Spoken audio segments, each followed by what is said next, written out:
Since the advent of laparoscopic surgery, wound-related complications such as infection, hernia development, or evisceration have decreased. Even though less common than in open laparotomy, incisional trochlear hernia is one of the most important complications related with its access modality. The incidence of trochlear hernia ranges from 0.02 to 5%. It is not uncommon for it to require reoperation, which might involve a larger incision with placement of a mesh and even bowel resection. Even though closure of the fascial defect does not prevent 100% of development of hernias, incidence is higher if it is not attended, and for this reason it should always be considered. Trochlear hernias tend to develop more frequently, around 25% of them, at umbilical and midline port sites due to a natural weakness of the linea ulva. Most hernias develop in the first month after surgery, especially during the first 10 days. About 70 to 80% of trochlear hernias require surgical management, and one of the most feared complications of trochlear hernias is small bowel strangulation. Rich's hernia is particularly frequent in TSH. It is defined by a protrusion of the antimesenteric wall of the intestine through a defect in the abdominal wall. It is defined by a protrusion of the antimesenteric wall of the intestine through a defect in the abdominal wall, so it can cause small bowel strangulation without causing obstructive symptoms. The incidence of Rich's hernia reaches 47.6% in early onset TSH. About 80 to 90% of trochlear hernias occur at incisions that are 10 mm or larger, so an incision size larger than or equal to 10 mm is a significant risk factor.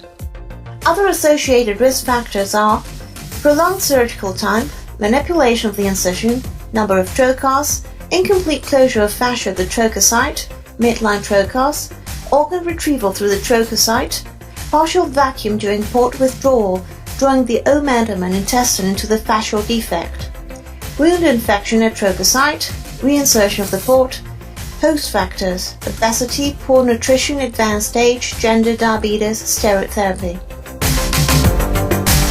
The clinical presentation of TSH is variable, as is the time of onset.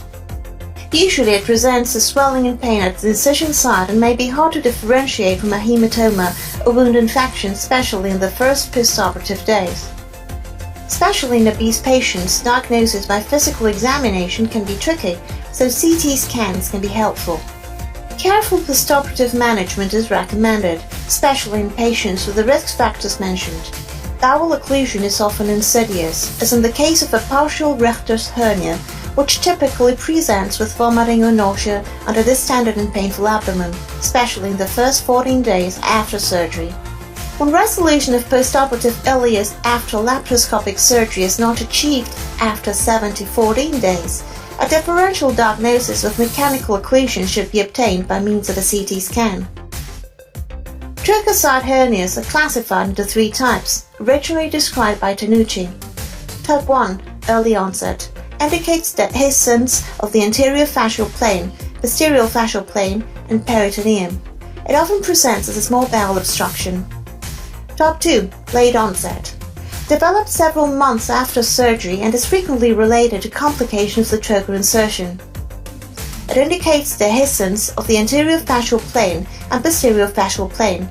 The hernia sac of the late onset type is in the peritoneum.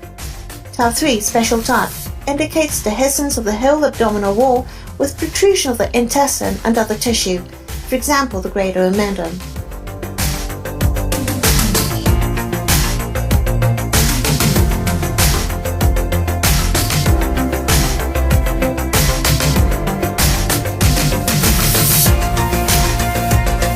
Trochlear hernias are directly related to the size of the trocar, being more common at sizes larger than 10 mm rather than 5 mm. Therefore, it is recommended that all incisions larger than 10 mm be closed if possible.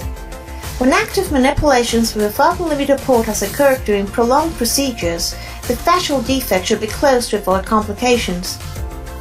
Many authors have recommended the deflation of the pneumoperitoneum prior to port removal, so the omentum and intestines are not drawn into the fascial defect.